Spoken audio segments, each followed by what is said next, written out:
about third grade. John, third grade? Yeah. Okay, you're good. Oh. Yeah, about third or fourth grade. Okay. And were you weren't in this county then? Were you in Henrico then? No, he was in New Kent then. New Kent. Okay. All right. He's been in 3 different school systems: New Kent, King William, and here. Okay. Yeah, because there was one on social media that said King. There was something that said made reference to King William. Yeah, we. So I was the fire chief in King William for a couple of years, Okay. and that's when he was. That's when he went to King William schools. And how old was he then? He was 9. Okay, so he's little. All right. So let me start with you, Melissa. Tell me about that. I mean, he always.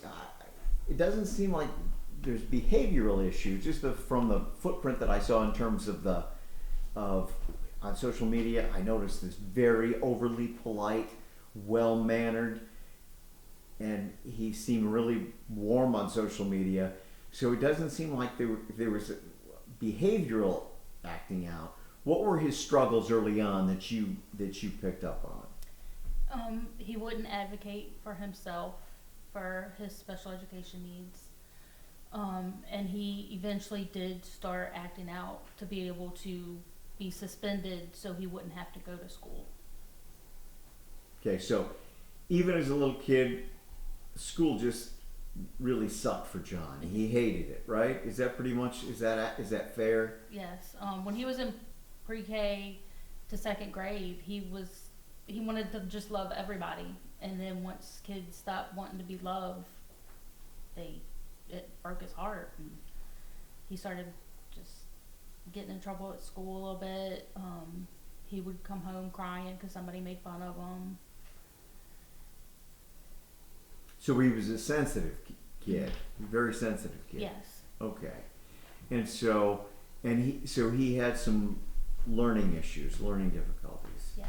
Okay, and so was it in all those different 3 school systems? Was it pretty much the same situation where he had those issues? It wasn't really different from place to place. No, it was all over. Okay. In fact, we had talked about sending him to live with his dad so that he could go to Prince George, and I'm like, it's everywhere. So why move him Yeah. if it's everywhere? Now I regret it because maybe this wouldn't have been the turnout.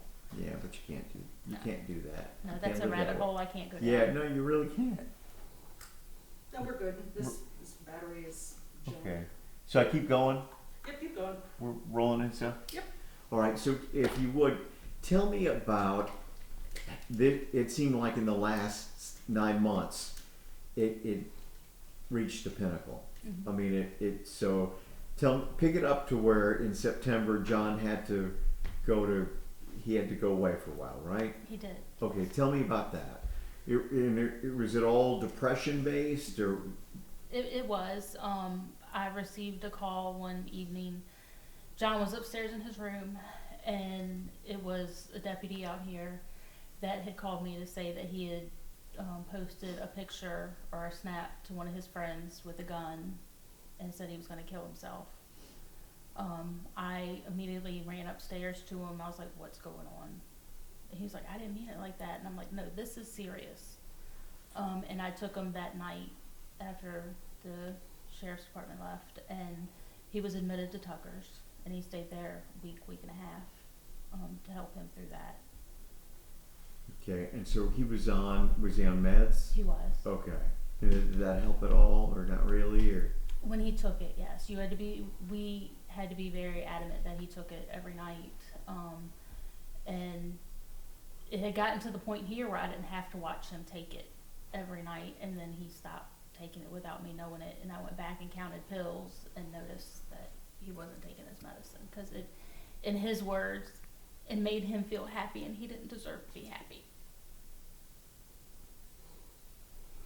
Now, in terms of dealing with the school, how long have you been? you mentioned it felt like daily, weekly, where you were over there, and what all, I mean, it seems like y'all were pulling your hair out to get this bullying thing under control. Yeah, every time the phone rang at work, I would look down and see the high school's number and be like, what did he do now, or what happened to him? And it was usually the assistant principal or acting assistant principal that would call me, and the first thing that they would say is, John is okay, and then go on to tell me what was going on. Okay. I mean, that's got to tie you up in knots. Now, in terms of, you know, dealing with that, there's the part of me that, and I'm sure it's both dads, stepdad, real and biological dad. You know, if somebody's picking on your kid, you want to go bang on a door somewhere and say, "What the hell's going on with your kid here? Get this stuff straight." I mean, I guess you have to suppress that urge, I guess, right? We did. I mean, his dad and I talked a lot, and he got to the point to where I think he hated getting phone calls from me because he knew what it was going to be about. But with both of our backgrounds, you know, we always had to try to advocate for the legal, ethical, moral way to take care of things. And we actually got to the point to where we had one of the kids charged criminally because of some of the stuff that he had done to John. And that kid came to us a week ago and told us that it was the best thing that ever happened to him. It actually changed his life, and him and John ended up being really good friends there towards the end. So, you know, it's difficult sometimes to suppress those feelings, but we also understand that there's a right way to do things, and we try to do things the right way. You know, charging the hill, burning down the fort, doing all that isn't going to get things accomplished. It's actually going to turn it, and that's what we want. That's what we wanted then, and that's what we still want now, is to do it the right way, to do it the legal, ethical, moral way, and to make sure that nobody has to go through this again. So, in terms of, you know, dealing with that, it seems like since you had that one person charged, it seemed like, and you mentioned something else when he was younger, somebody was holding him back, and you called them his friends. And it's so like some of the people that he trusted and had friendships with would turn out to be his biggest tormentors. Am I reading that right? Absolutely. Tell me about that. Elaborate about that. He would be friends with people, and I mean, it was nothing for him to come downstairs on FaceTime or Snapchat, and he's talking to somebody else, and, oh, this is my friend, and he, you know, turned the phone on me, and then whenever later they would be beating up on him or saying hateful things to him, writing stuff on the bathroom wall. One of the boys that did it was actually a really, really good friend of his, and we had taken him away for a weekend, and when all of a sudden he wasn't his friend anymore, he wanted to tell stories about him and write stuff on the bathroom wall, and that's what I think put John over the edge. So do you think that, now I've only seen the one bathroom, I don't know how many bathroom wall incidents there have been over the years, to be honest with you. We know. Yeah, so the only thing I have seen is that one was all over social media.